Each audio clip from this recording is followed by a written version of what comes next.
अस्सलाम वालेकुम नाज़रीन, मैं हूं अब्दुल्ला। 7H न्यूज़ में आपका इस्तकबाल है। कोरोना वायरस से तो लोग परेशान हैं और अब फ्रूट्स भी मुसलमानों से नहीं ख़रीदने के लिए कहा जा रहा है।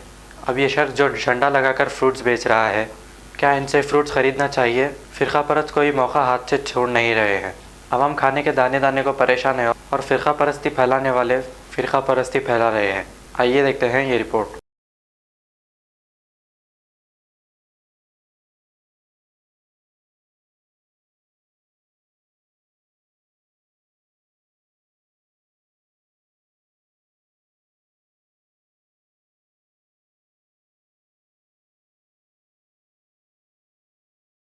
मोहम्मदिया शवरमा पिछले 10 साल से सारे हैदराबाद की अव्वलीन पसंद मोहम्मद इदरीस खान, मोहम्मद इमरान खान की लाजवाब पेशकश। मोहम्मदिया शवरमा पर आइए और शवरमा, कबाब, platter, grill chicken, chicken biryani खाइए या अपने घर पार्सल ले जाइए और अपनी दावतों के जायके को चार चांद लगाइए। हमसे कैटरिंग के लिए रब्त पैदा कीजिए और हमारी फ्रेंचाइजी के लिए भी कांटेक्ट कीजिए। हमारे ब्रांचेस मोहम्मदिया शवरमा, शमशाबाद, राजेंद्र नगर, रेती बली और pillar number 67 opposite Orient bank, Kadarbagh, Hyderabad. खबर है शहर की, खबर है गाँव की, खबर है सारी दुनिया की। 7H न्यूज़ पसंद आए तो लाइक कीजिए, शेयर कीजिए और सब्सक्राइब करना ना भूले। 7H news.